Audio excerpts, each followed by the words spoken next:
Hello everyone, Dr. Vaughn. I'm going to give you a brief preview of Test 1, which is this week. I have pulled up on the screen so you can see it. This is what your actual Test 1 is going to look like.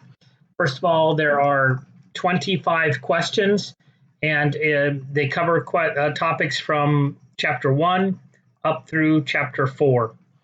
Another thing you can look at on this, you won't be able to see this view, but is the estimated time is 24 minutes and 23 seconds. That's based upon actual students who have worked these questions in the past. There are 4 easy questions, 18 moderate, 1 hard, and none that are labeled as very hard. And so these 25 questions each have equal weight. Each is worth 1 point in my math lab. That will be translated back to a percent of the total, and then that percent will be scaled to your point back over in Canvas in the Baker gradebook. These topics are all things that you've seen before on the homework, although there may be some questions that are slightly different than ones that you've seen on the homework.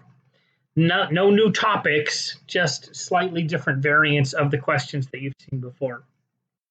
So what I'd like to do is actually do a quick preview of this test so you can kind of see what it looks like. I'm going to go into what's called preview mode. And this is pretty close to what the student experience is going to be like when you're doing the test. So the first thing that you're going to see is you only get the 1 attempt at it. I think there's only 1 attempt at it. I should check that. Let's look at the settings for the class. Yeah, so there's only 1 attempt. And if you actually get kicked out for some reason, like your internet goes out, you're going to have to email me to get back in, because you're supposed to complete it in 1 sitting. And there is a timer of 90 minutes. All right, so you kind of see that when I go back into the exam. What happened to it? Okay, let me go back in again. All right, we'll go back into preview mode, test 1. All right, so you see that 90-minute timer running down up here, 1 hour and 30 minutes. You can monitor your progress, which questions you've done. You can go back to questions before they're done. And then when you're done, you click this button, Submit Test, and that will actually submit your score. And also, if the timer runs out, it automatically submits it for you and then kicks you out. All right, so I'm just going to kind of scroll through a couple of these. What I would suggest that you do with a test like this is 1, practice, practice, practice. Look back at your homework. A lot of these are multiple choice, and one of the things that I would do is just kind of scroll through and look at, okay, mode, what's the topic of the questions? This looks like a marginal frequency. There's an interquartile range. There's multiple choice questions. This is a mean versus median and standard deviation. The level of measurement. So just kind of scroll through here, and you're going to see that like most of these are multiple choice. So on a multiple choice kind of exam, sometimes you need to calculate things, and sometimes you can just kind of like look at the choices and go back and figure it out. At the end of the day, you're going to get credit for having the right answers. It's usually not going to be a good idea to guess, but the whole idea of like flipping through the exam very quickly is just to know the things that, okay, I can work on, and know like, okay, this question, this is one of the last things we did, right? This is the regression model, and it might be one that you want to do right off the bat, or it might be one that you know is going to take a long period of time, so you want to save it for the end, because if you run out of time, this is one you might get wrong anyway, and so you save it for the end. All right, I'm not going to tell you a lot about test-taking strategies, but I am going to go through and do a couple of these questions on the test. And then, I'll be happy to answer any questions that you might have over the weekend in preparing for this. All right, so let's start with this one. This is the one that we're doing a regression line. This is from Chapter 4, and we're going to make a prediction based upon that regression equation. All right, so I have the X and I have the Y.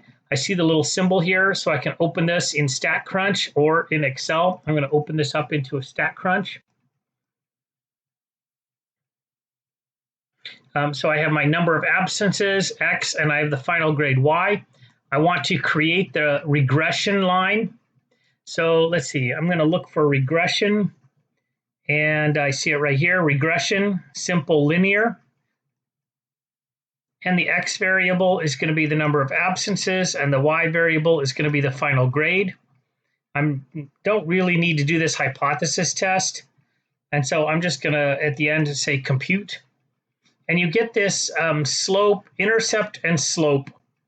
They also write it out here. All right, so the final grade equals 96.139 minus 2.75 times the number of absences. Okay, that's the x. So on the screen over here, they flipped it around, minus 2.75x plus 96.139. So I think that that's A, but or B has the same. C and D have the numbers reversed. The 2.75 definitely goes with the x's. So by a process of elimination, I know it's between A and B. What's the difference between them? The plus versus the minus. All right, so this is a plus, and so I don't even actually have to plug in the x value. What they want you to do is plug in x equals 14 and then solve for y. And if I plug in x equals 14 and solve for y, that's where the 58 is coming from. But in this particular case, I had enough information to select based upon the regression line equation in StatCrunch without ever even having to plug in that x value to solve for the y. Now, in the instructor preview version, you can see that when I go, I have this button, check answer, and then it tells me whether I got it right or not. And you can see that I got this correct. When you're taking your test, all you do is move on to the next question. It doesn't tell you question by question whether you got it right. At the end, when you submit your test, then it'll go back through and tell you which ones you got right and which ones you get wrong. I just wanted you to know that the experience you're watching on this video is going to be a little bit different than the one that you have when you actually take the exam. Another question that I get quite often about the test is, oh, can I use notes? And the answer is, if it were up to me, no, not because I'm trying to be mean, but just because I think that you wind up looking at your book and your notes and everything way too frequently instead of actually just thinking about and working on the problem itself. You should be prepared to be doing the question. However, you're doing this online and it's not really proctored. I'm not looking over your shoulder, so I will have no idea whether you had a sheet of notes next to your computer or not. So the answer ultimately is yes. You can it's open book, open notes. The only thing is that you don't really want to be navigating away from this window, closing it down, because that's when you might actually get kicked out. If you open up other windows, you're trying to chat with a tutor or something along those lines, your time is really going to get eaten away, and you might actually get kicked out. And then you have to sit there and try to explain to me, because I'll have to let you back into the exam if that happens. It's also my anniversary tomorrow, 28 years of marriage, and it's Easter Sunday on Sunday. So, all things considered, there's a lot of other things going on in our lives, especially this weekend, and you don't know the timing with which I can get back to you and re-enable your access in order to finish the exam. So it's my suggestion to you that you try to do this test maybe today, maybe tomorrow. Do it early so that you can anticipate. Pearson's been kind of weird lately. I know a lot of you experienced this last weekend, maybe even the first part of the week. It was just down, and when it wasn't down, it was slow and it was acting weird.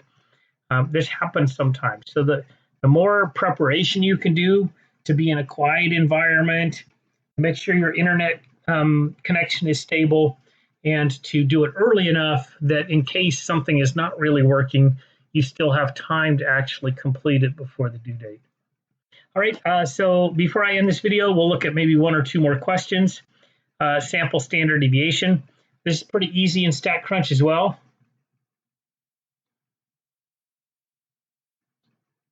You have your data, and you can just look for the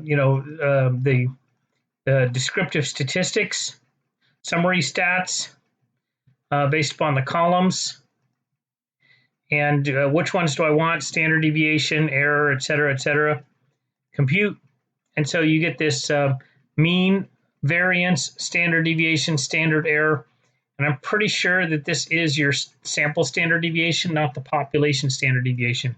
So let's try it. 52.04 rounded to 1 decimal point is going to be 52.0, and it is one of my responses here. Right, and I got that correct. So, don't make this harder than it has to be. Use the technology, especially StatCrunch, that's available to you. I usually close out StatCrunch when I'm done with it and then just kind of fire it up the next time I need to use it.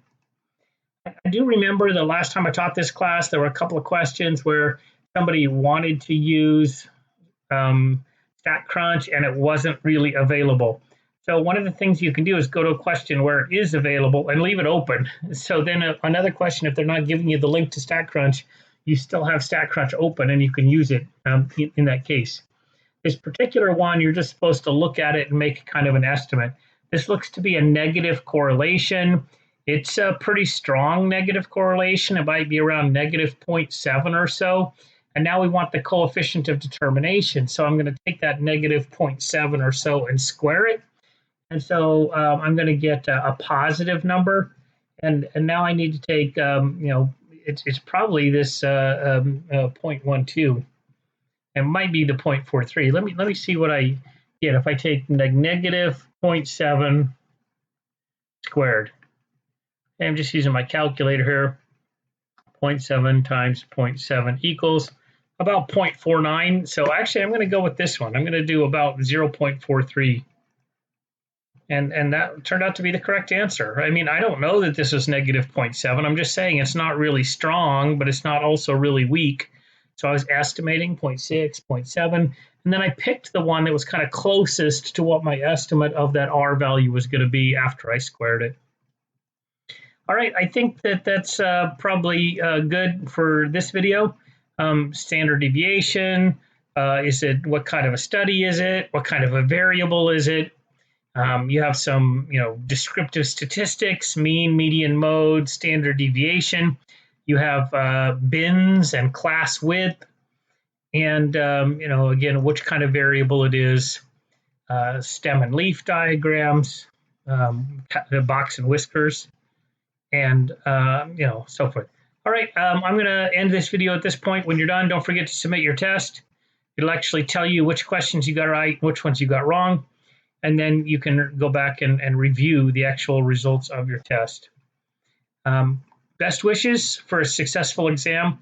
Please feel free to call my Google Talk number, 707-602-7763. Email, and if you want a one-on-one Zoom about something, I'd be happy to share my screen and help you work through any issues you might be having. I do truly want you to be successful on this exam and in this course, and I'll do everything I can to help make that a reality. All right, I'm going to end this video. I hope you all have a great weekend and a happy Easter.